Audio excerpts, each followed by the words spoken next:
Bueno, lo afrontamos con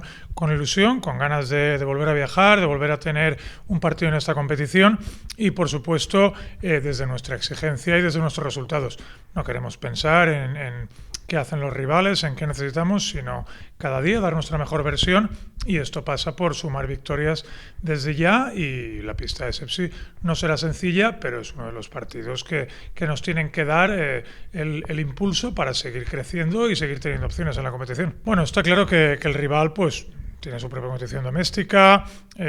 no ha tenido una mala participación en Euroliga, aunque